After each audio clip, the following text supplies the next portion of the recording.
Thanks for what you do with your podcast and all the rest. You're doing a great job. Hope everybody keeps tuning in. You get a lot of good info, a lot of insights, understandings of how to get strong, how to stay strong, how to use your strength. You do a great job, dude.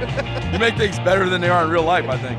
If you don't follow Massenomics, y'all do it. Social media, website, everything. Massenomics.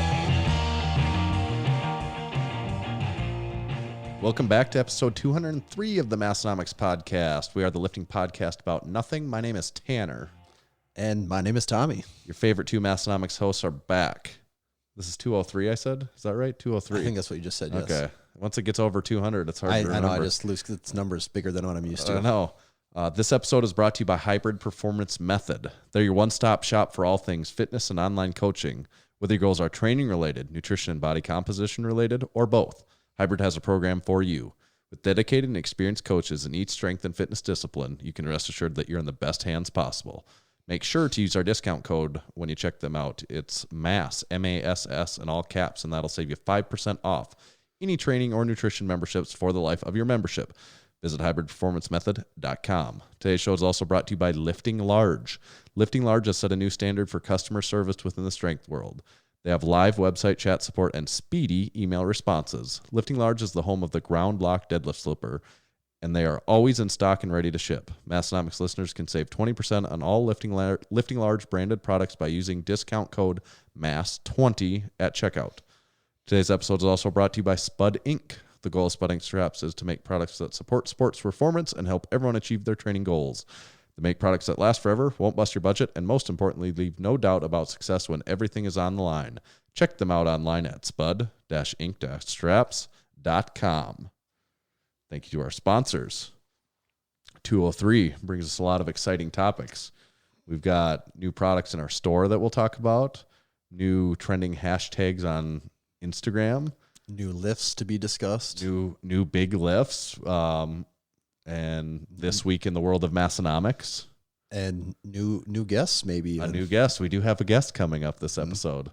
Another blockbuster episode. Yes, another great one. 203 is going to be one for the record books. I think so. Someone messaged today a DM on Instagram and said, I don't remember the episode. It was episode 193, I think is what he said. He goes, I think in episode 193, you two said the word boner more than you said the word seriousness in the seriousness episode. What? And do you know what the seriousness episode is? Yeah, we said it probably like 70 or 80 times. Yeah, and that was a long time ago, wasn't it? I actually forgot totally about that.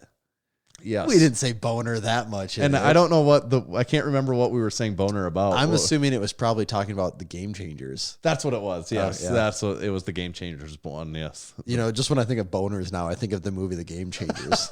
It gives me a boner just thinking about it. I think that was his goal for the movie. Oh, really? So another blast from the past thing today. Someone sent me a DM of Trevor Bata. Yep. Performing a lift or a squat or something on Instagram and said, you need to get this guy a pair of lift shorts. And I said, we've had that guy on the Massenomics podcast before. Yeah. And were did they know that? They did not know that. Yeah. And I'm like, wow, that's a coincidence because we don't have that many in-person interviews and he is one of them. Yeah. And they asked what episode and I was like, I do do somewhere between like 20 and 40. Yeah. Do you think that's about I would have said for sure under 50. Yeah. But I don't know for sure. But I was like, actually, he has been on the Massenomics podcast. That's how you know we've been around a long time. That is. You lose track of who's been on the show even. Well, and the guy that brought up the boners versus the seriousness, and I was like, geez, the seriousness episode, I could barely remember that myself. And he's like, that's what happens when you go through all 200 episodes in about 6 months. Well, just recently, though, I saw you pay more attention to the orders than me, Tanner, but you had a screenshot of a guy, or we saw the order come through, and the guy had mentioned that I just finished listening to all 200 episodes in, what did he say, like a month? Yeah, something like that. And this is my gift to myself, is he bought like a pair of lift shorts or something. Yeah, right. And that still just shocks me when people say they listen to that many episodes. One, that people have listened to all the episodes, and then if you've ever done it in like less time than actual real time. Yes. Because that's so many Massenomics episodes. But we had a couple guys towards the end of last year that did the same thing. Yeah, that's right. Just mind-blowing. Yeah, it's crazy. The other thing, now that you bring that up, that reminds me is we're from Aberdeen, South Dakota. We've sent a couple orders now to Aberdeen, Scotland, and whenever we do, the Aberdeen, the town we live in, is town. We've mentioned it before. It's a town of about 25,000 population. We live in, relatively speaking, the middle of nowhere, northeast South Dakota. There's not bigger. We're not close to a larger city or anything like that. And when those orders go out, I send them a copy of our local town magazine that go in there so they can get those over in Aberdeen, Scotland. So they can stay up to date on what's happening. Yeah. But him and that last one that ordered from there, I even mentioned to him because he also DM'd on Instagram. He had some questions about products or something. And I said, we're from Aberdeen also. And he goes, oh, yeah, I know. I listened to the podcast. Hey, that's awesome. Yeah. Good stuff. That is impressive. Yeah. That's what we have been around long enough now that there's like old memories of things that you forget about things. The podcast actually has memories. Like it was a child and I don't really remember everything, but the kid remembers it all. So yep. Here we are. We do have a refreshment to serve. All right. I hope it's refreshing. Is it a Waterloo? I don't want you to look though. Oh, okay. It is a can. It's a can. I'll tell you that much. And what's in that can? Yeah. Well, we're about to find out. Woo! Did you go through all the lime Waterloos yet? That's for me to know, and I actually did. Yeah, those didn't last long. I like those a lot. Jeez, I could smell that from. I had the can like not even up to my nose, and I could smell it upon opening.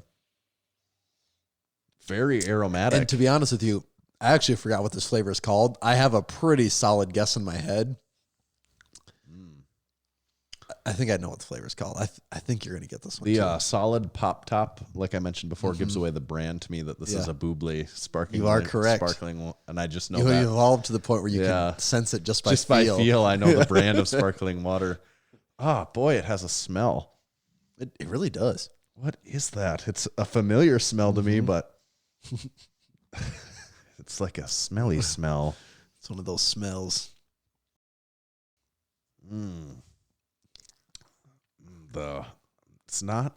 It's almost on the tip of my tongue, you could say.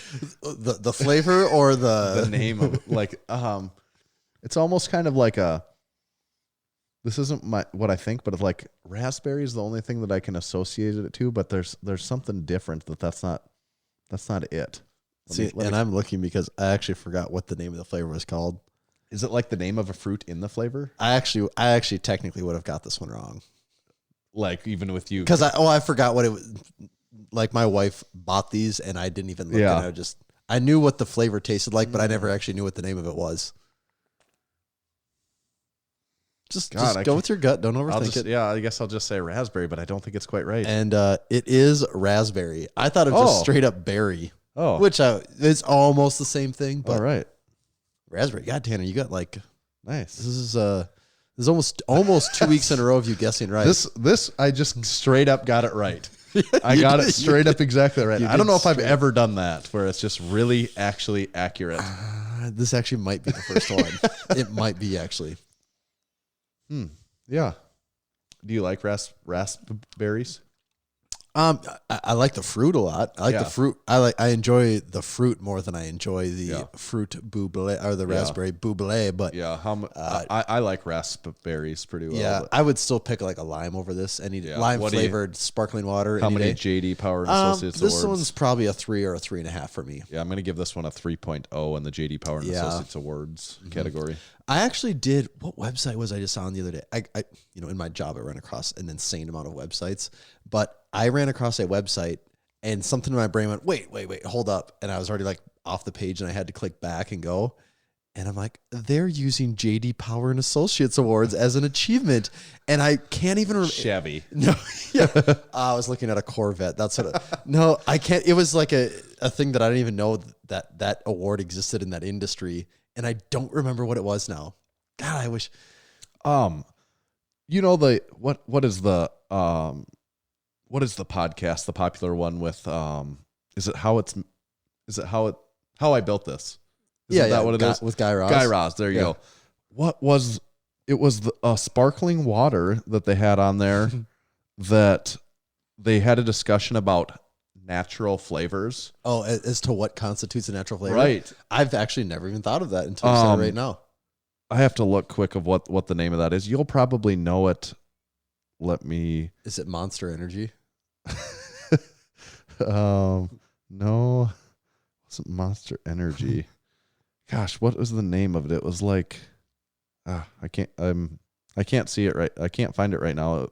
It wasn't something I think that I've ever had before, but they're obviously popular enough to have a How I Built This. Yeah, I think I still got it in my feed. Maybe I'll take a look here. Okay. I actually have not listened to that one for quite a while. I hadn't either, and I just was listening to it this weekend a little bit, and that one stuck out to me that I had to give it a listen. But they used to use natural flavors in This company that you're talking about? Yeah, they used to, until it kind of started with some customers were asking them what exactly the natural flavors consisted of. Yeah. And he's like, well, honestly, I really don't know if I can answer that exactly, and feel 100%. The owner of the company? The owner of the company. So they had to go back to the lab or whatever the place that they were sourcing this from, and they could not give them like a real flavor meant. Right, like they couldn't give them a really accurate look of what it actually consisted of. So because of that, I'm like really bastardizing it and doing like a really consolidated version of it. Because of those reasons, they quit using them in their products. Really? Yeah. And he made it sound like that's kind of a common thing in the natural flavors field. Well, I have, like, it's just never even crossed my brain what is a natural flavor until you said that right now. You know, it's the whole argument of what even is natural, right? Like how. And even if something is natural, why does that also mean that it's good either? Right. Well, and that's just kind of the connotation that goes with it, isn't it? I was going to give this one more shot at Spindrift. Spindrift. Never heard of it. Yeah. Spindrift. I'm out of the loop, man. Yeah. Something to think about. Something to haunt you at night when you're like, I'll get those ordered on. I'll get those on deck so that I got those here the next time. Our Spindrift. Yeah. He got me with the Spindrift. Oldest trick in the book. We spent some time this last weekend working on some stuff, Tanner. We spent some significant time working on some Massenomics stuff this last weekend. We did, and that was building because we are so dedicated not only to our listeners but our business patrons. Yes, that we have really taken it upon ourselves to try and go the extra mile for our booth at the Arnold this year. And I think that we're doing that. So yeah, we hired all of the Bang girls from the Bang Energy Bang booth. Actually, the Bang we got a discount. The Bang guys. We got a discount on the Bang guys, so we hired the Bang guys. We didn't have a budget to give them clothes, so they'll have even less on this year than they did last year. But not even no green and pink. We also said we don't have tights. Music either, so they're just gonna have to dance to nothingness. But they were on board with it. But no, we spent a lot of time setting up and trying to I shouldn't say perfect. I should just say plan. Yeah, plan and improve our booth logistics. Yes. Now that we think we kind of know how the Arnold works, at least better than we did a year ago at this point. We can at least say that we've done it once now. Right. So we do have that knowledge to fall back on. Where last year it was just like, can we even get there? Is it even possible to get there? Yeah. You know, that was like goal number one, to just get there. Yeah. And now that we've proven we can do that, it's what can we do to make this better? And we put some serious time into it. We spent about 4 or 5 hours like working on our mock. Just something to all take down when we're done, because it's not actually the Arnold yet. So we got the booth. I think we got a pretty legit backdrop this year. Yes. I think the products can really shine. Yep. We still haven't got to see it in its full glory just because it was a mock-up, but yeah. It'll be like raising the victory flag. I feel like. Well, we will be literally raising the "Don't curl in me" yes, flag. It'll be kind of like planting that flag on the moon. Like, we did it. We went there and did something. It is funny, even from our mock-up version of it, though. And we were pulling up pictures of our booth the year. When we set the booth up last year, we got done that night, and I honestly was a little like proud of it. I was like, we pretty definitely good. like if someone come over and said, what would you improve? We could have came up with a list Yeah. of 30 things we would have improved, but also we had no idea what we were doing. So we were like, you know what? It's definitely not the worst one here. There's for sure a lot of booths that are worse here. Oh no, we could just from where we were standing, we could see ones that were Yeah, I mean, were lesser. it's like walk down any aisle. Yeah, Yeah. there's booths that are worse. There's no doubt about that. Right. But we were like, yeah, this works for what we're doing, and it did work. We sold a lot of stuff, and it was a lot of people that had never seen us before too. Right, so right. it was catching people's eyes, but still, we actually didn't know how. We've gone to the Arnold 3 times. Last year, I guess, was our 3rd time, but the 2 times before that, we hadn't spent a lot of time just standing in an aisle. No. So we didn't actually comprehend how busy those aisles actually got. Right. And now that we understand, like the biggest thing is you got to get product up high. Like it has to be up where people can see it because, and not like 6 feet high. It needs to be closer to that like 7 to 10 foot area. Right. And, Where if and you we're, look at we're pictures- also, like what, 6'1", 6'3"? Yeah, that's what- So, and it's a 10-foot booth. If you just assume we're 2 feet wide each, okay, we just covered half of the space of the booth, and then the height, we covered it all too. So Yeah, and that's kind of last year we didn't have things high enough where it's funny when you and also we kind of shrunk the booth in on us the width-wise with the way our setup was. So when you look at pictures of you and I standing there, which you and I were basically standing there the entire weekend, that's what people would have seen. The only shirts you really see are the ones that you and I are wearing. And the rest of them, it's kind of like, oh, could you guys get the fuck out of the way so I can see what you got back there? Or, Yep. You know, and I do think we have that corrected, and we did it in a way that's actually going to be a smoother setup and dismantle. I think, yeah, process for it us, should too. make it easier for us to get product to people because last year, man, it wasn't like we were like, oh, hold on, I got to run to the back room. It wasn't like that, but Right. it was like when shit started to get crazy, it was kind of a little stressful. Running around trying to find these just massive mountains of T-shirts, what the right item was and the right size. We're much more organized this time. Much around more as far as that organized, goes. and I think we've kind of streamlined the entire process as much as you can on a 10-foot by 10-foot square. Yeah. You know, that's almost the size. Like it's so hard to comprehend what a 10-foot by 10-foot is. The best thing for me to think about is like most powerlifting platforms are like 8x8. Right. So this is just slight. We got to fit like several, like well over 1,000 T-shirts in a spot that's just slightly bigger than a powerlifting platform, and also display everything and be able to move around And have- like have hold it some of our function shit, to- and be able to walk around in it. And that's the challenge with it. Yes. And I think we definitely got it better than last year. Oh, it's much better. I think. I right? would, as of right now, go so far as to say like we might be like in the top percentile of performers for what we did here. We're at least. Last year we weren't in the gutter. We weren't one of the cellar dwellers. We were more in the Probably in that bottom to middle bottom. right. That's what I feel Or like. middle to middle, middle to middle bottom. is And now I probably- feel like we're more in the above average I to think we middle are top. for a shirt you know, vendor. yeah, at yeah, least yeah. At least a shirt vendor in a 10x10. That's kind of the caveat to Yeah. that too. Is people that when you have bigger space, you can do more with it. You guys just have options. Like so many problems just disappear because a of the 10 by space. the 10 by 10 really limits you. But you know what is limiting about the 20-foot spaces? That they cost $5,000 to $6,000. The cost is very limited Yes. there.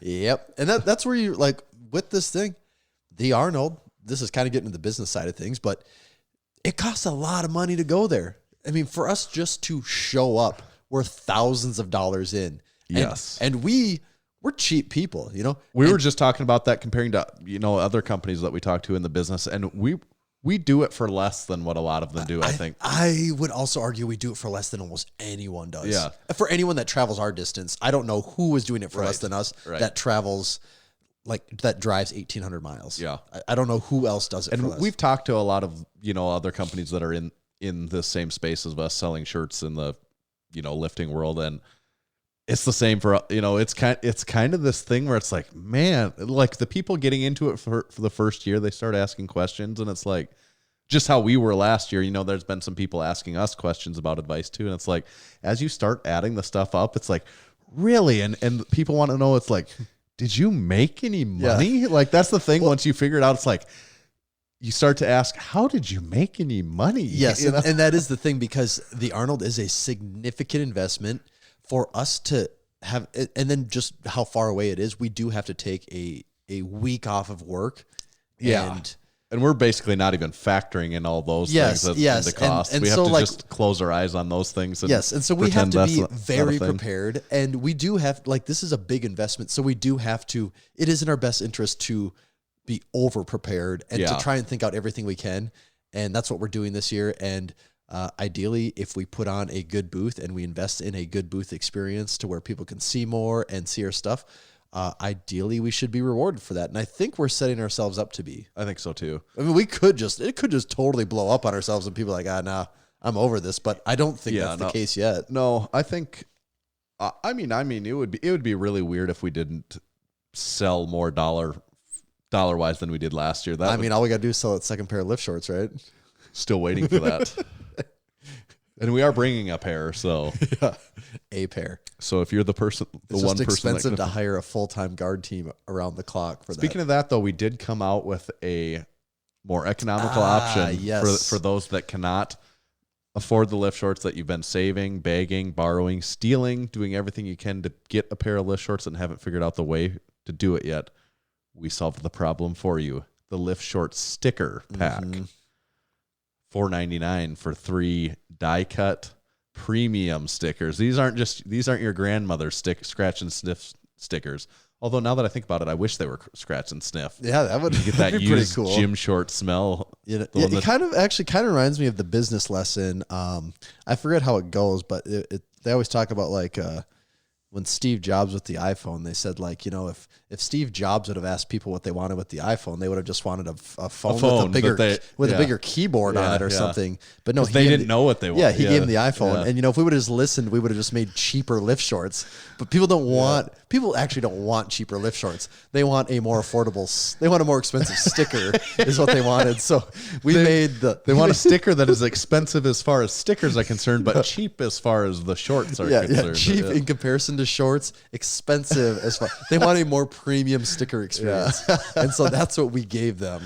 Right. Not what they thought they wanted, but what they actually wanted. That is a very good comparison. We really do know best in this situation. Yeah. So yeah, the Lift Sticker 3-pack is live online. It is an ultra premium sticker. It is our most premium sticker to date. All joking aside, it is a really nice sticker. Like when we got our hands on, I was like, oh damn, this is a really nice sticker. And in case you haven't seen it yet, it is actually a picture. It's just a picture of lift shorts. Yeah. It is actually our actual product photo of lift shorts. Yeah. So I'm excited to start seeing just lift shorts popping up in places. To me, I love the sticker. Like, it just like brings a smile to my face when I see them. And now that I've started to see some people stick them places, it's just a sign of corporate excess. It's so stupid.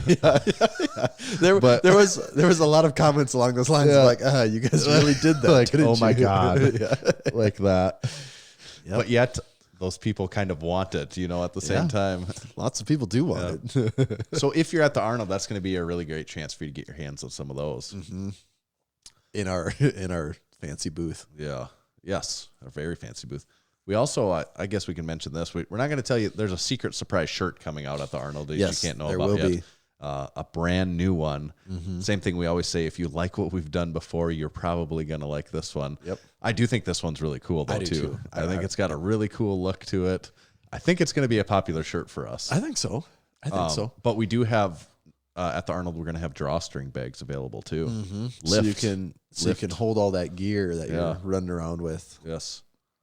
Maybe it could be the world's most expensive draw bag, even now that I think about it. Cinch bag.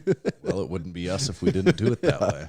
Yeah, so we got all types of goodies planned. Yep. And there'll be more announcements on the way. Special limited edition Arnold only hats too. Yeah. Yeah, lots of good stuff. God, I forgot about all that. Just have to figure out how to get it all there. We've got the stuff. That's always the bugaboo. We've been packing it away, and I've been wrapping it up to like cocaine-esque blocks of bricks of shirts. Tanner has actually been, in the name of packing as efficiently as possible, because space is at an absolute premium.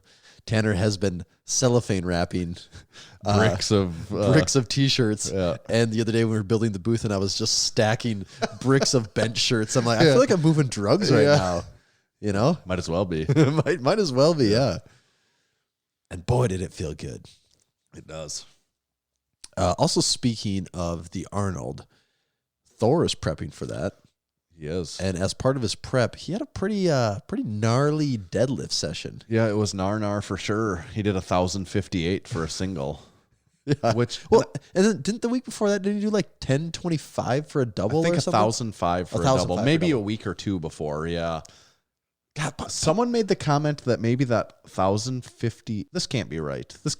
But I saw someone make the comment that, is that the heaviest, maybe it's right, is that the heaviest deadlift anyone's ever done not in a deadlift suit? Did he actually not have one on, or was it one of those things where he wears one underneath? You can't wear really one tell? at the Arnold. So he wouldn't be wearing he wouldn't be wearing it. Yeah, and it would make sense at this point in training to still be wearing one. Yeah. That's a good question. It's apparently above his elephant bar world record that he set last year. Isn't that like 10:49 or something? Something like that, yeah. And that seemed just on the surface when I first saw that, I was like, no, that can't be right. Yeah, I'm like, I think that probably is right. I mean, what deadlifts do you know that are over 10:58? Eddie Hall. Exactly. Yeah. I don't know. Right. God, that might be. And like even in training wise, and you know, what's that guy from Russia or wherever he was? He tried to get the 1,100 here a few months ago. Always in a suit. Yeah, exactly. So if he did something, I think he maybe did something heavier than 10:58 at some point in time, but I'm sure it was in a suit. Mm-hmm. Interesting. Yeah, I didn't really think about that one. Yeah. But that would make sense. He is definitely getting his Arnold. He's on his Arnold prep for sure. Yeah. Oh, and that 10, was it 10:58 or 10:59? I don't remember now. Okay. Yeah. Well, either way, it didn't look hard. No, it didn't look like, it wasn't like, let me just pick this up. Yeah, you know, it wasn't easy, but it also wasn't like, well, that's where the limit is. No. Like, you also want to think at that level, does 40 pounds, is that really that much? You know? On a percentage basis, it's not. On a percentage basis, Yeah. it's, what is that? It's like 4% or something? 10% is 100, Yeah. 5% is 50. Yeah, about. No, actually, not even 4%. Yeah, less than 4%, yeah. Which is, I mean, it still is 40 pounds. You don't often see people do a PR, and like in your mind, you always think, you can get that 20 more pounds. That's what I always say. Like, I did a PR, I'm like, 40 more is there for sure. You know? And sometimes as the person watching, you think that, and you'll even say it, but to the person doing it, usually it's, I will die. Yeah. That will be the end of me. Like, no, I mean, thanks for saying that, but no, that's not the case. That was pretty much all I had. Mm-hmm. I'm spent. That's it. Yes. So yeah, it'll be. I wouldn't be surprised if new world record. If a new world record falls, yeah. will that 1,100 fall? Yeah. That's kind of the. That's the one. That's the unicorn. It's the gold standard. Yep. Someone could get that. Yeah. It's the Norwal. Yeah. Other big lifts. Yes. I got her. I forgot her name. Do you remember her name? I do not. I know what the lift was. It was a bench press. Autocorrect is totally wrong. Here, I got it right here. Actually, I think it's Malia. Okay. I don't know how to, I'm definitely saying her name wrong. Probably. Yeah, I'll just say Malia Reeves. Okay. She's the high school girl, I think, out of Texas that can bench just like a monster amount. She now benched 375 pounds at 16 years old. That is crazy. That is really crazy. That is really crazy. I wonder, actually, I've never thought of this. I wonder if she has a total. Does she just bench or does she have a total? I think she has. I think she lifts full power too. Yeah, you got to think her total's got to be up there too. Yeah. And I saw someone reposted, and I don't know if it was an actual lifting account or it might have been like Barstool Sports or something like that. And they said breaking her own state record. And I'm like, breaking her own state record? Yeah. But like also the national record. Also like the national record of like all women and all, I mean, like there's probably not that many women raw of any it just was laughable to me that state record. I'm like, that was like the we're thing. out there lifting state records. You know, like that's not. that was the noteworthy achievement. Yeah. Was the state record. But I think it was kind of an account that maybe isn't as privy to, like, that probably sounded good. You would assume. All right, Tanner, we're getting close to break time here, but Okay. one thing we did have to mention before we get on to the rest of the show is the Not My Lift Shorts. That's- Yes. And It's taken the Instagram world by yeah, storm. we haven't talked much about this to each other yet, so I'm not even completely in the know as to everything that's happening with it. But basically, so for anyone that doesn't know, there is a phenomenon. well, yeah, everyone knows the ads you get on Instagram, and if you're a fan of us, you probably get subjected to some type of ad regarding fitness or athletic wear, probably somewhat regularly. Yeah. That wouldn't be that much of a surprise. There's a lot of companies out there that market pretty heavily on Instagram, and they sell their workout shorts, and there's a variety of them. But with that, our fans have taken things into their own hands here. Yeah, that's what I would say. It's basically left our hands at this point. This had literally nothing to do with us. I think someone did it, commented something. They didn't comment hashtag not my lift shorts. I started adding that in, but someone said these aren't lift shorts. Yeah, these aren't lift shorts. Yeah, so, that was the original comment. So it'd be like an ad, a picture of like a pair of shorts. Yeah. And usually it says something along the lines of the last shorts you'll ever need, or the Right. best shorts you'll ever wear. And or it's funny, they all use that same or shit the too. perfect workout yeah, shorts. they all have like a Yep. similar version of that same Yep. message. That all the same thing. There's like 5-6 companies that all have that same message out there. Yeah. And a couple people I think started saying these aren't at Massenomics lift shorts, and I was like, ha, yeah, they're not. So we are started they? reposting yeah, those comments and- reposting it with hashtag out my lift shorts, and people obviously started seeing that in our story and have taken to one of these, a few of them. I clicked on it today because someone else commented on it, and I go to take my screenshot so I can share it in the story, and I scrolled down a little bit and I was like, damn, like the top 10 comments that show up to me are just people saying these are lift not my lift shorts. And I was like, I wonder if any of these companies have picked up on it yet that are like, hey, who are keeps these guys? spamming our account? What are these Russian bots tagging And us they're like, for? what the hell are Massenomics lift shorts? Yeah, nothing about that statement Lift makes any sense. yeah, lift shorts. Really funny though. Like it has kind of taken a life of its own Yeah. though. Like I wouldn't say we really didn't nurture or encourage that one too much ourselves. It just kind of grew out of the Massenomics culture on its own. Yeah, which I love to see that. Yeah. That always makes me feel good. It's to the point now where I can't even get them all shared on Instagram because there's so many that I do like it when I see so it's that a means new shorts post, like because I've seen so many of these now. You're very privy to the ad format. I've seen so many. When I see a new one, it's like good find. So there. if we didn't catch you the first time, that means you're just gonna have to keep doing it. Eventually, you will be at the top of the list when Tanner gets his notifications, and he will have no choice but to repost it. So yes, it's funny how they're all fighting. How they all have like the world's best training shorts. Yeah, I mean, there's you just look at like advertising sales copy, and it's like they're all just following the generic formula. Right. I mean, most things actually, when you look at it, do follow the same formula. It's just on a different scale. But yeah, that's The real best brands though get like a grassroots joke started behind their shorts. They understand the currency of memes. They know, like, well, yeah, money is valuable, sure, but can you really put a price on having memes in your favor? Exactly.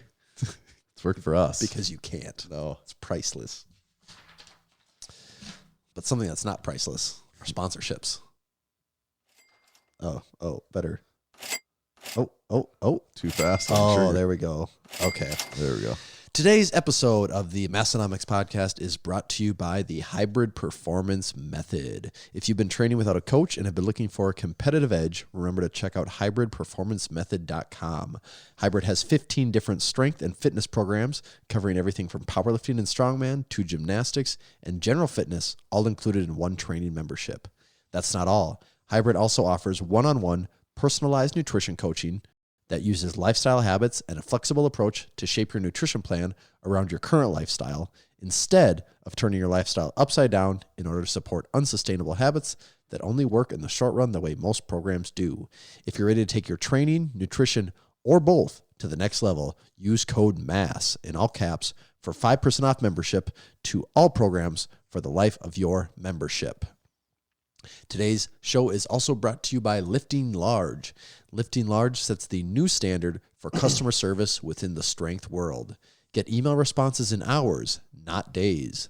They now have live website chat support available during the weekdays so you can get advice from a real powerlifter with actual platform experience. The Lifting Large team wants to help you achieve new PRs in the gym and on the competition stage. When you're ready to try single ply and come over to the dark side, give them a call. Lifting Large is the home of the Ground Lock deadlift slipper, and it's always in stock and ready to ship. Saw someone deadlifting with those today in Massenomics gym. Well, they're the real deal. We would know. Massenomics listeners can save 20% on all Lifting Large branded products by using discount code MASS20 at checkout. That's MASS20 to save 20% on all Lifting Large branded items. Place your orders at liftinglarge.com, and you can follow them on Instagram at liftinglarge.com. That's liftinglarge.com. And the Massenomics podcast is also brought to you by Spud Inc. and the Spud Inc. Dip Belt. Yes, there is nothing like pulling out that grungy, stinky leather dip belt your gym has lying in the corner that pinches your hips every time. But why bother with that when you can have your own Spud Inc. Dip Belt? Made from their signature industrial strength nylon, this dip belt won't hold on to you or your training partner's nasty body odor, while also it will save your hips from future bruises. The Spud Inc. Dip Belt comes with 2 feet of chain and 2 spring clips for adding all of the weight in the gym. Check out Spud Inc. and their dip belt online at spud-inc-straps.com. Thank you to our sponsors. Did have a listener just today ask if we have a Spud Inc. discount code, which we don't, but because they were going to be buying the Spud Inc. dip belt. So very relevant to today's sponsorship. Now, should we give our friend Michael a call? I don't see why not. Well, we'll try it. Hopefully, we don't want to just sit here and talk to each other all night. I mean, we've done it a couple hundred times, but now we don't want to do it tonight. It's like beating a dead horse after a while. All right, I'm ready. Age, sex, location, please. Age 33, just turned it. Hey, me too. Sex, male. Location, currently a dark road in Tallahassee, Florida. I do most of my speaking at night. Poorly lit places. We like where this is headed. Yep. Oh yeah. What month did you turn 33? January. What day? 18. You are 6 days older than me, Michael. Yeah, suck it. I thought you seemed old. I'm so mature. Could you introduce yourself? If you didn't know already, we did call you because you're on the Massenomics podcast. Could you let our listeners know your elevator speech about who you are here quickly? Yeah, Michael Fahey. I make documentaries and such, occasionally produce some sports television. You probably know me from the, we're going to go ahead and call it a hit documentary, Westside versus the World, available now on Netflix, iTunes, Amazon, those kind of places. Vimeo, if you're one of those Massenomics listeners from faraway lands. And there's a lot of them. It also plays 24/7 in the Massenomics gym right now. It has been the movie of the month for the past 2 months, I think. Yep. There we go. Let's make it 3. You're on a hot streak. Yeah, you're on a hot streak.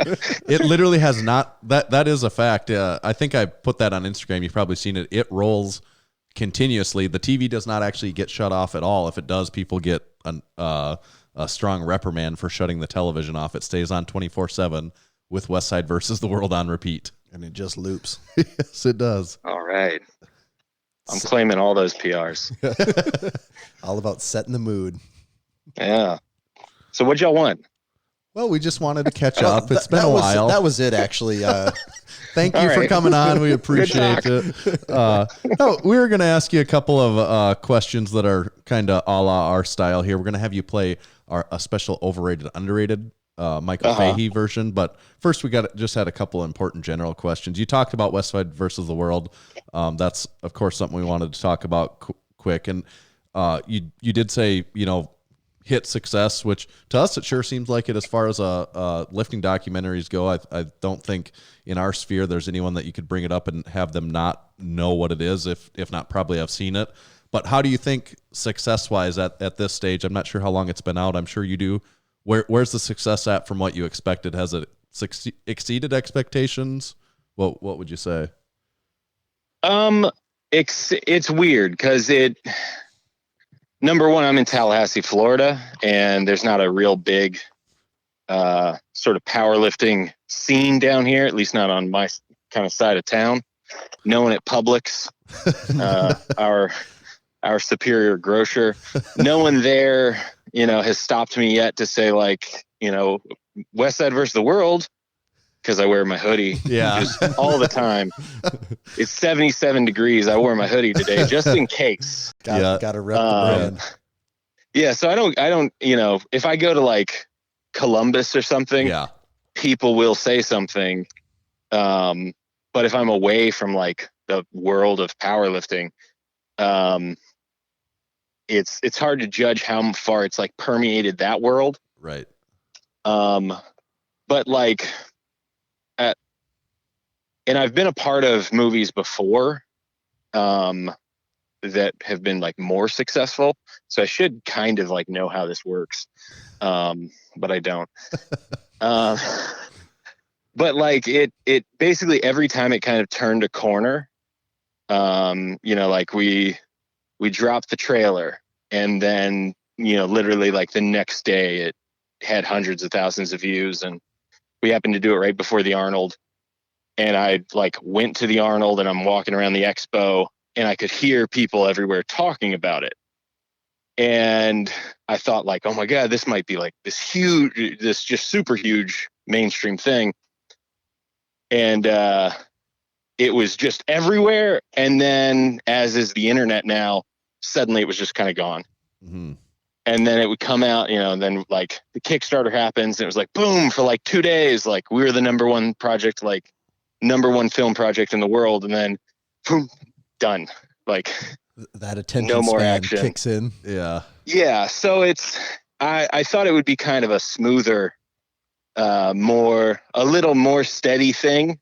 I didn't think that it would, the highs, on the days where traffic or attention have spiked, they've spiked so much higher than anything else I've been a part of, but they've also fallen so quickly.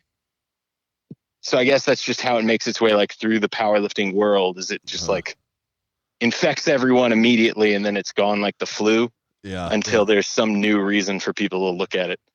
All in all, it's been cool. It's done more than, I've had a number of people tell me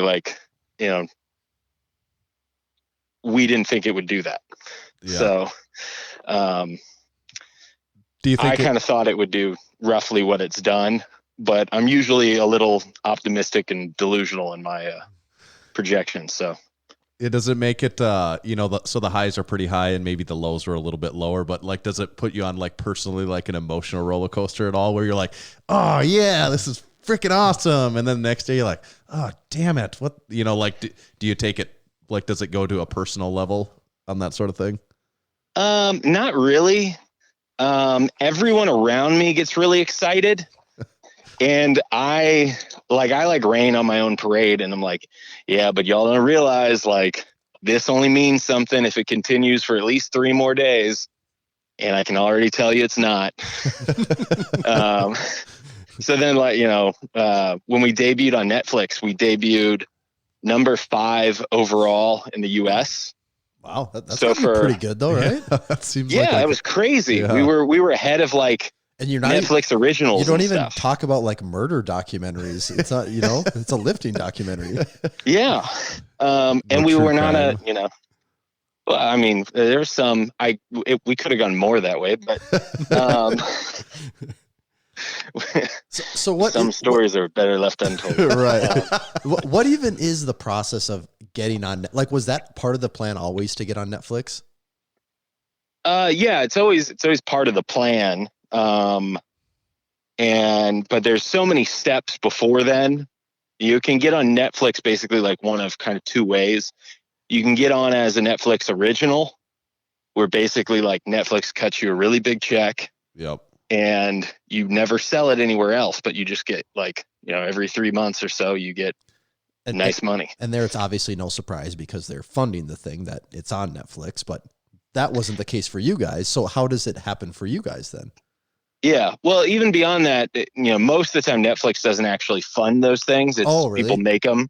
Yeah. But Netflix just buys like the exclusive rights to distribute it in perpetuity. So it's just like you make it and then they buy it and they're like, that's mine now. Yeah. But for the majority of us film peasants, you do basically what we did. You start off trying to get some attention. I do everything kind of backwards. So like we built up this big media or social media presence and stuff over a period of years as people complained that it wasn't out. And then finally, and we had a lot of other stuff, lawsuits and whatnot. The usual. Yeah. All good things you want to do on your movie, right? Yeah. Yeah. You like to be, surprised with like, who's a felon.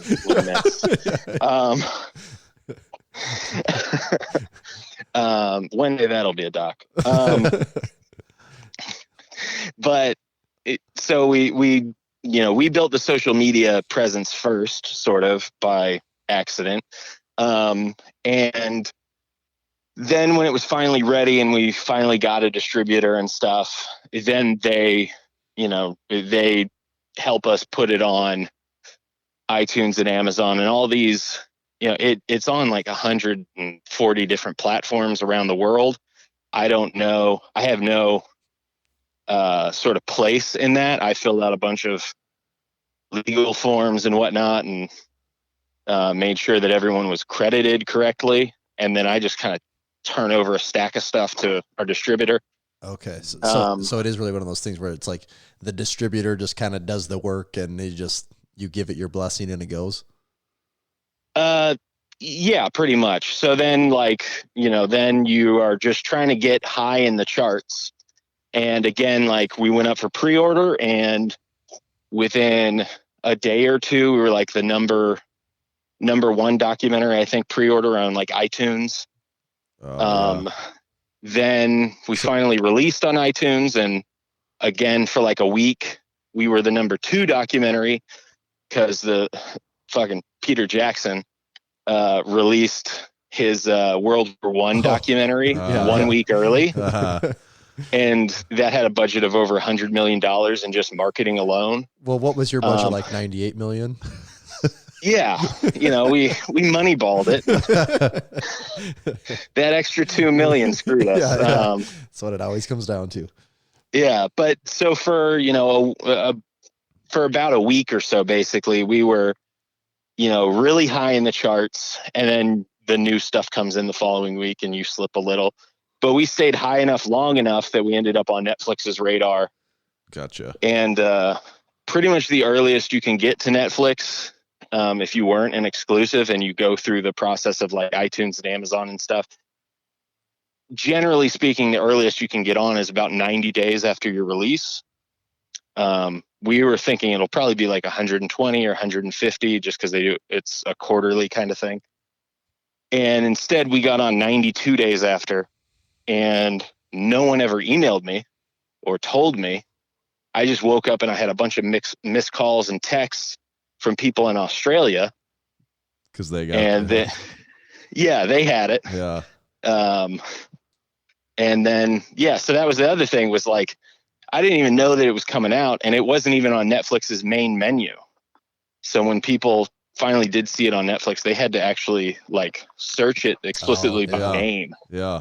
So we could have been much higher, but Netflix didn't know. They didn't know what they're dealing with. Yeah. Had to People need their Louis Simmons. Yeah, right. Yeah. Louis Simmons content. People can't get enough of it. I think there's probably, at least in our world for sure, there's some truth to that, I think, for sure. Yeah. So then, did it make you filthy rich? The movie? No, it's a documentary. It's a documentary, and I went through a lawsuit and stuff. So like, no, no, documentaries. If you've ever seen like the HBO series Entourage, Yes.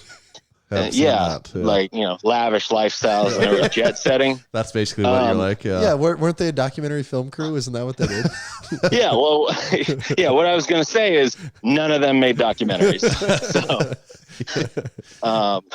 the most, the absolute, icons and the epitome of financial success in my like subset of media is a guy who's renowned for wearing like 80s, mom jeans and a flannel shirt and a trucker hat, like Michael Moore. Yeah. So like that's the height of it. So no, I generally wear like free shirts and from gyms and stuff. And see, that's I the have problem. a really rad. You're not dressing the part. That's the problem. Yeah. Like my actual vehicle that is like under my name is actually the car that in the movie it's represented as Greg Penora's car. I'm not joking. That's not a joke. That's my actual vehicle. So I'm gonna have to. It's like a famous. When car. I'm at the gym tomorrow, I'm gonna have to look more closely. Yeah, peek behind the curtain, and just think if Greg had actually lived in a car like that, he would have had even more world records because that car's a piece of shit.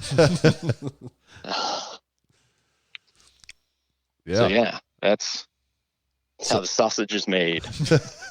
All right, that's awesome. I have a couple other questions, but we do need to get to our overrated, underrated segment. Did want to throw one other thing out there quick, a little bit off topic, is you also worked on Forks and Knives. Forks over knives. Forks over knives, yes. And I told you this, and you probably remember this. You were doing a little Instagram live, and I mentioned, oh yeah, this is a true. I watched Tanner. I watched that episode that y'all put out afterwards because I'm actually a listener. When we reviewed, we were just talking about episode 193. I forget, Game Changers. Very familiar. Game Changers. Yes. Okay. But my doctor at the time, I went in for a physical, and he had referred me to the movie Forks Over Knives, and he said you can check it out on Netflix. And next time, I hadn't been back to him, but I was going to tell him, listen here, fucker, I know one of the main guys behind that movie, so kind of a big deal. Yeah, pretty much. And that was just going to be my name drop of Michael Fahey.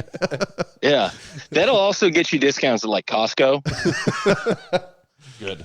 Insider tip. It's good to know that sort of thing. All right, so you say you're a listener. If that's true, then I would assume you're a little bit familiar with the rules of overrated, underrated. Yeah, Tommy has his druthers and everything. Okay, you are familiar. Now I've got some very like I'm an opinionated person. All right. Well. And I'm weird as hell too. So. Well, we have got the segment for you. And today it's not Tommy that has his druthers. It's actually you, Michael, that have your druthers. You have your druthers today. I'm always druthered. And we do cater these a little bit to you. You'll probably notice as we go through the topic. So okay, you'll like that. But then that means you understand it's not necessarily the question isn't is the topic good or bad. It's is it overrated or underrated. But you understand that. So very familiar. Okay, so topic. I'm a fan of this general idea. Okay. Topic number 1: overrated or underrated Netflix. I'm going to say underrated from a standpoint of when you think about how much just time and life it sucks out of people. They're paying very little money for it. That's a good point. Yeah. And it's ubiquitous. It's everywhere. It very much is. Yeah. And they get to fund your lavish lifestyle, right? Oh yeah. Yeah, and Yeah. you have to say that, or else they'll Contra- pull the dot. Under my- contract, you're required to say My that. contracts with my Otherwise, there's payments another from lawsuit Netflix coming. often include a comma. So often. That's money, right? Yeah, there. there is. That is. Yeah. Well, Yeah, you can spend it and everything. okay, Netflix was underrated. Topic number 2: overrated or underrated deadlift suits? I'm gonna say this might be surprising from me. I'm gonna say overrated. Okay. Might be surprising for me. So what's the logic? What's the logic?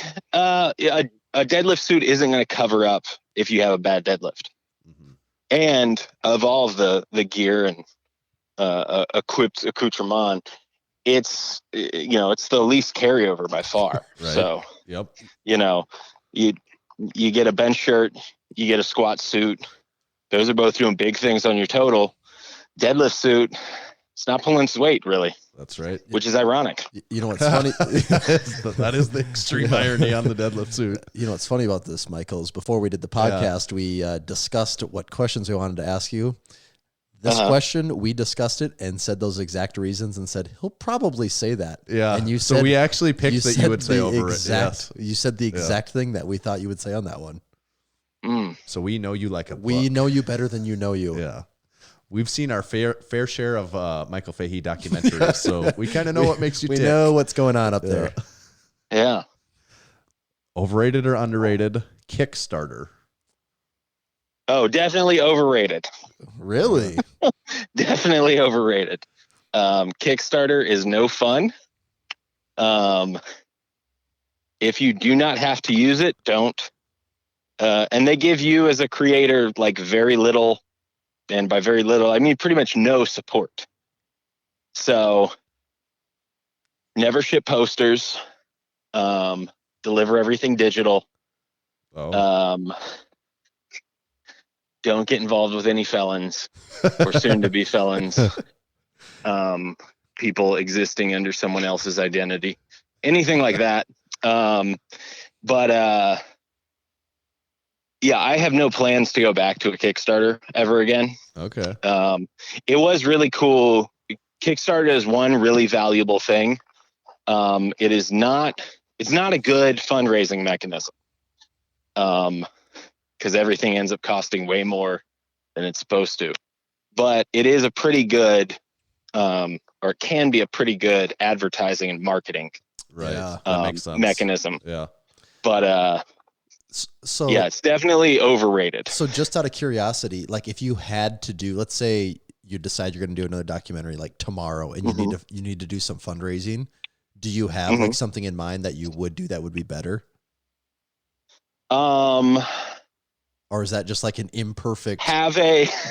It's an imperfect thing. I mean, of the crowd financing, the crowdsourcing platforms. If you're trying to do something like a documentary where you need a lot of money, it is the best one. But just in general, that kind of crowdsourcing,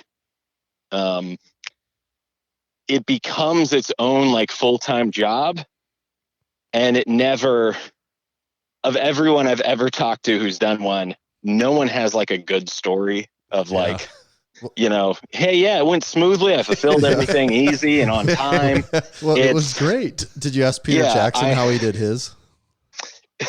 Yeah, well, he got his by waiting 100 years and then doing a documentary on World War I after he had made a successful series, and then just telling the governments of the United Kingdom and New Zealand to each kick in like 50 mil or something. So that's the secret. He took Government the backing. easy road. Yeah. Yeah. The easiest way is have a good business plan and find people with money. Yeah. That makes sense. And, like get another job and spend all of your money, because that's what you're going to end up doing anyways.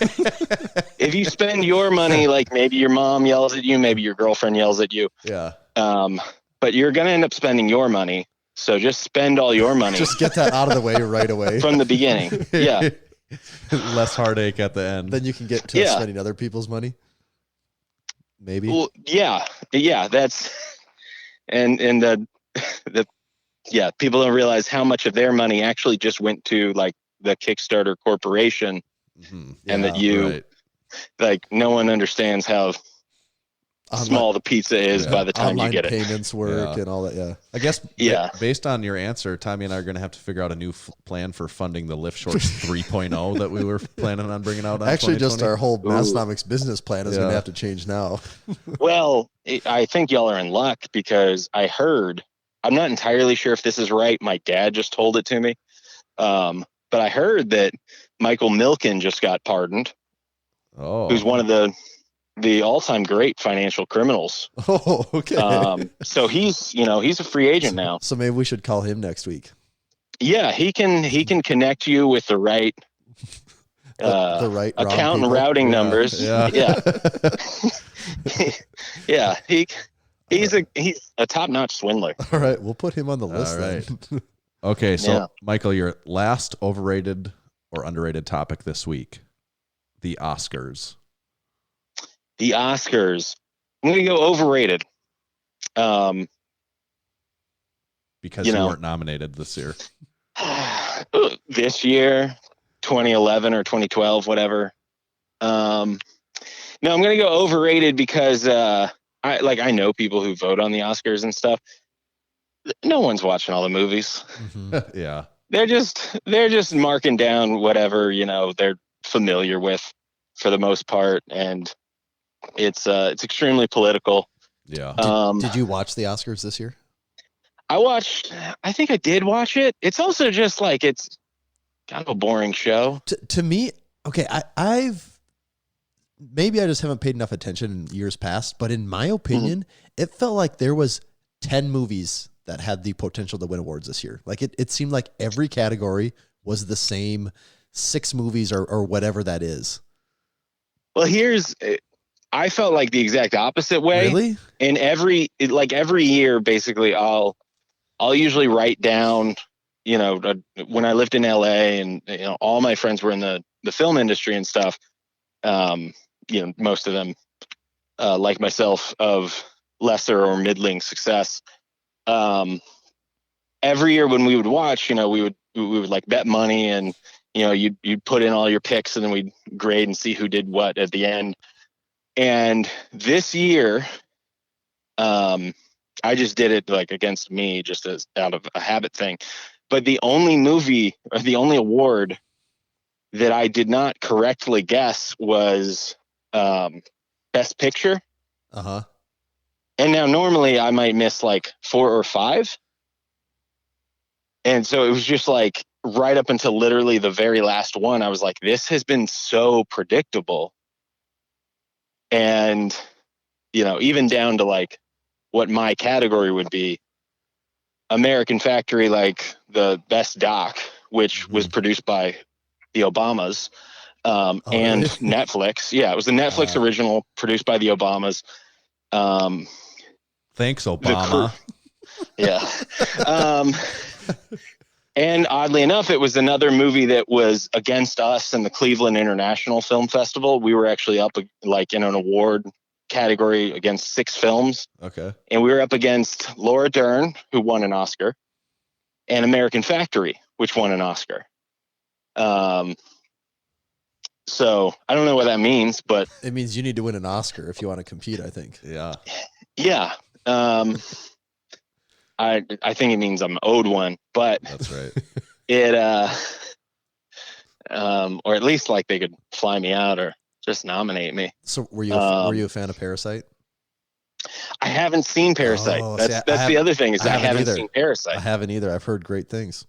Yeah, I have as well. But yeah, I can tell you from like the documentary category, like I don't think that documentary would win if people watched all the documentaries, even just the ones that are nominated.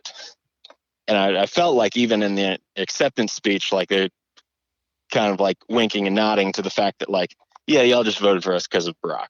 Like We get it.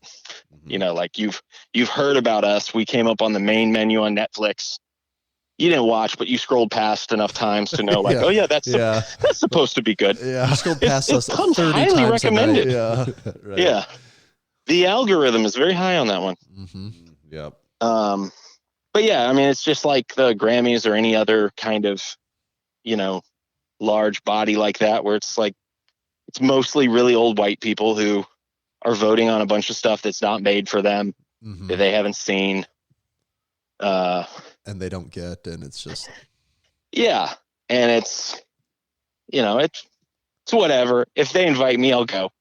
If they want to give me something, I'll take it. Like, doesn't even have to be an award, you know.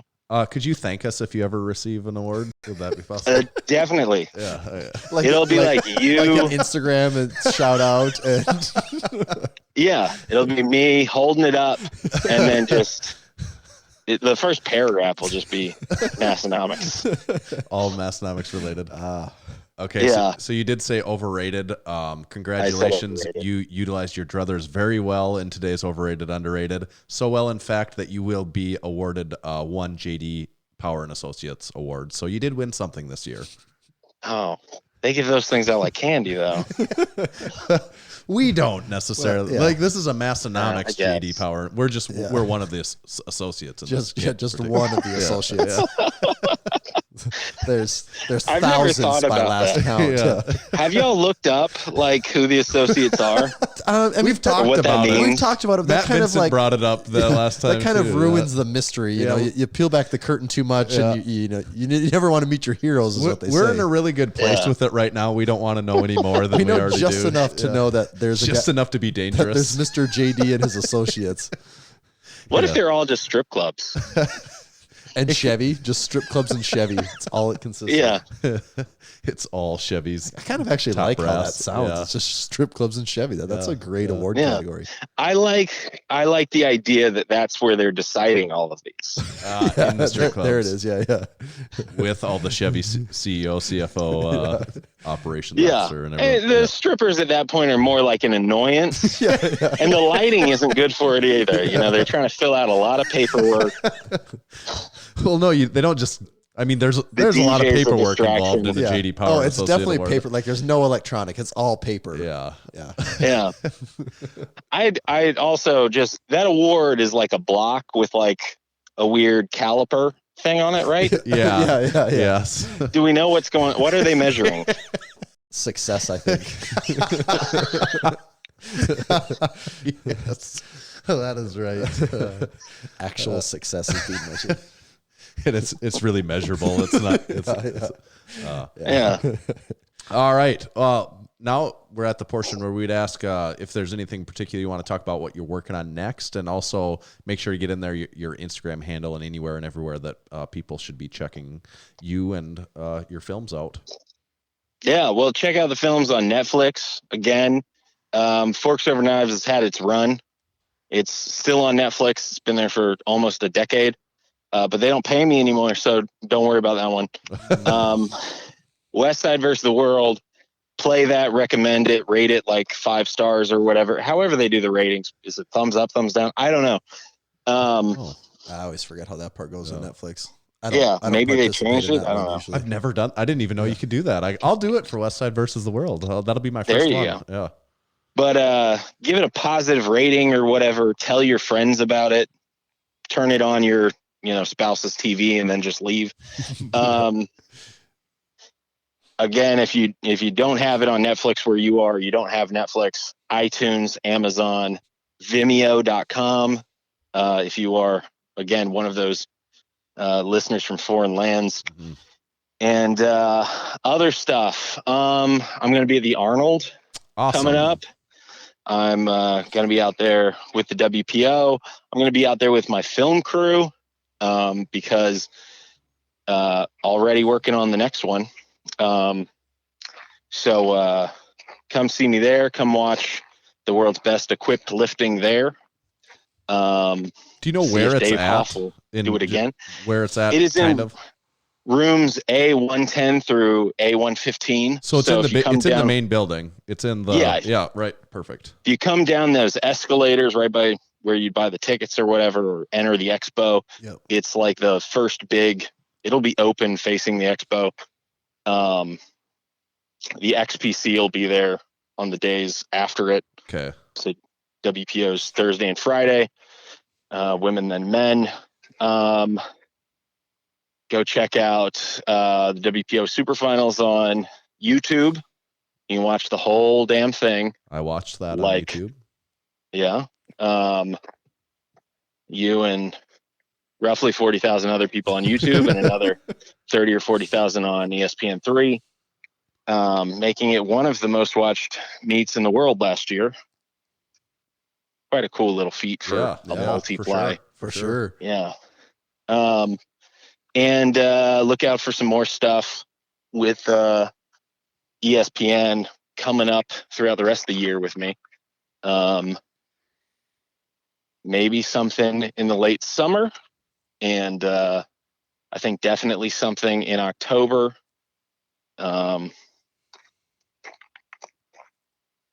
Yeah, I don't have more details on that right now, but You can't go farther into that just yet. Can we get the No. Can we get the exclusive? We'll get you back on for the exclusive when you're going to release more information on that. yeah. If one of the things happen, it'll be really, really sweet, and I think it will. But it'll be big and weird, All right. and people will be excited or upset. So that's the best reaction. One to I the like other. to divide a room with Yeah. my actions. Yep. At the Arnold, where and when did you need Tommy and I for our on-camera ESPN interview with Donnie? Just could you?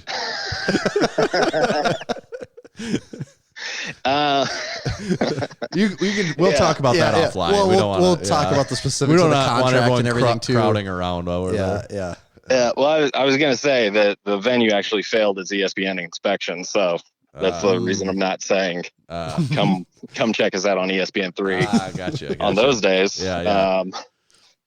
Because it turns out you have to like watch where you lay wires and stuff when there's 200,000 people walking around, and they're very concerned about fire hazards. It's a room full of very fit people. They'll figure it out.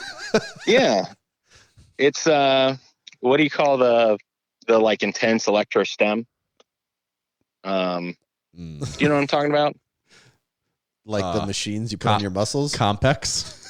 Yeah, like a complex. Yeah. Yeah, it's like basically we would just be laying like 7 to 1,200 feet of complex on the ground that could simultaneously service most of the attendees.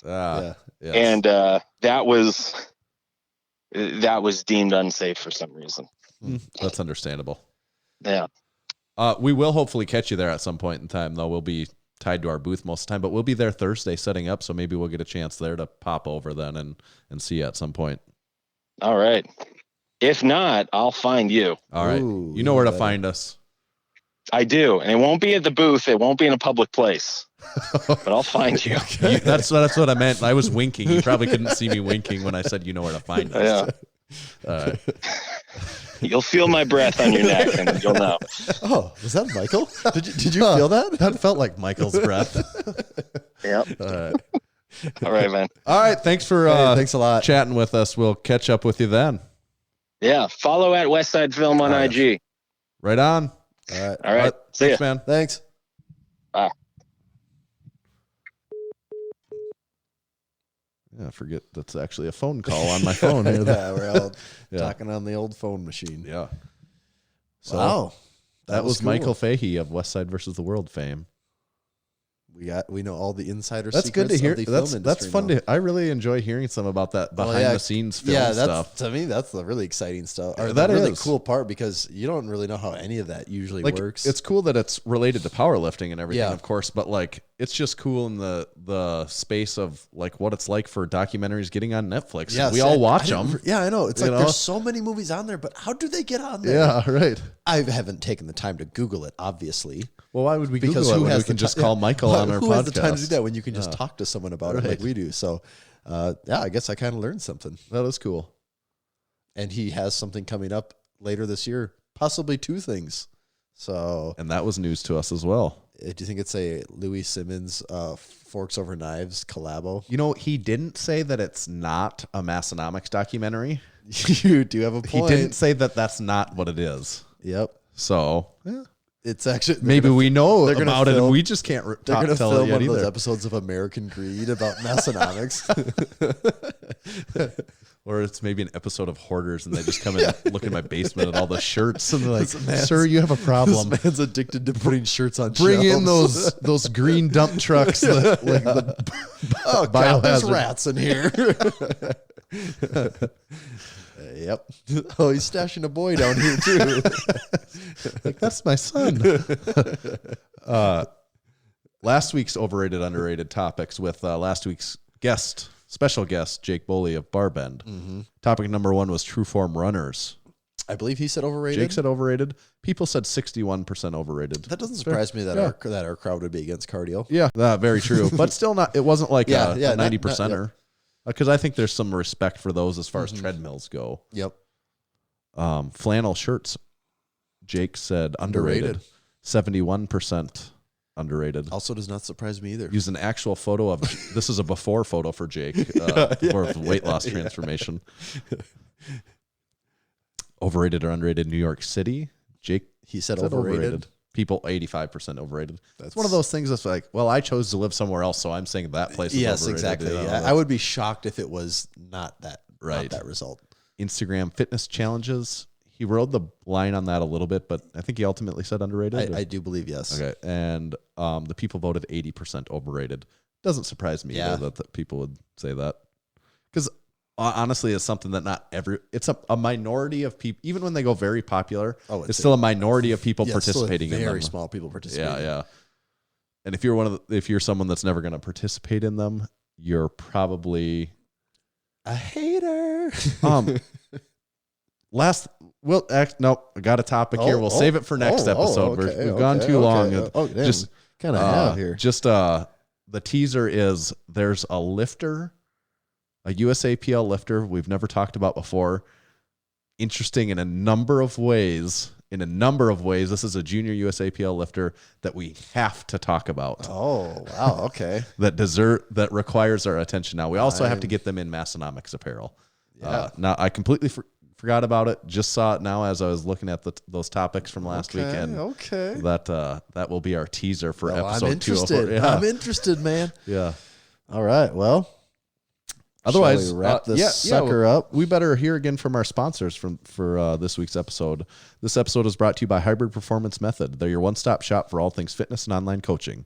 Whether your goals are training related, nutrition and body composition related, or both, Hybrid has a program for you. With dedicated and experienced coaches in each strength and fitness discipline, you can rest assured that you're in the best hands possible. Make sure to use our discount code MASS in all caps for 5% off any training or nutrition memberships for the life of your membership. Visit hybridperformancemethod.com. Today's show is also brought to you by Lifting Large. Lifting Large has set a new standard for customer service within the strength world. They have live website chat support and speedy email responses. Lifting Large is home to the Ground Lock deadlift slipper, and they are always in stock and ready to ship. Massenomics listeners can save 20% off on all Lifting Large branded products by using our discount code MASS20 at checkout. Today's episode is also brought to you by Spud Inc. The goal of Spud Inc. straps is to make products that support sports performance and help everyone achieve their training goals. They make products that last forever, won't bust your budget, and most importantly, leave no doubt about success when everything is on the line. Check them out online at spud-inc-straps.com. That was our sponsors. Quick note on our stuff. You can leave us your reviews on Apple Podcasts. Give us a 5-star rating there. Like to get some more of those. We'll read those on air. Go like and subscribe on YouTube, like on Facebook. Make sure to just tell some friends about the podcast. We've seen some decent growth in numbers, and we'd like to see that continue to trend up. So we'd like to see that continue to blow up. Yeah, so share that with anyone that you think might we had be Michael interested. Fahey on this week, and he has a movie on Netflix. So this isn't your run-of-the-mill podcast here. We know people that know some people at this point. So do please share that. And then last, definitely not least, go to our store and support us by purchasing any of our fine items that we have in that store. All of them, preferably. Yes. If you I don't know if anyone yet has bought one of every single item that we sell. That could be you. Actually, it'd be a great contest if you can set the record for the biggest card of all time. We'll give you a prize. We will send you everything that you order. Hopefully, We will make sure that we send it all. we will try to send all of it. We won't to even you. just keep a few of the items like we normally do. That's right. You'll be the special exception that gets everything that they order on the first try. Otherwise, Tommy, what's your Instagram handle? You can find me at tomahawk_D. And you can make sure to follow the official Massenomics page at Massenomics. See you next time.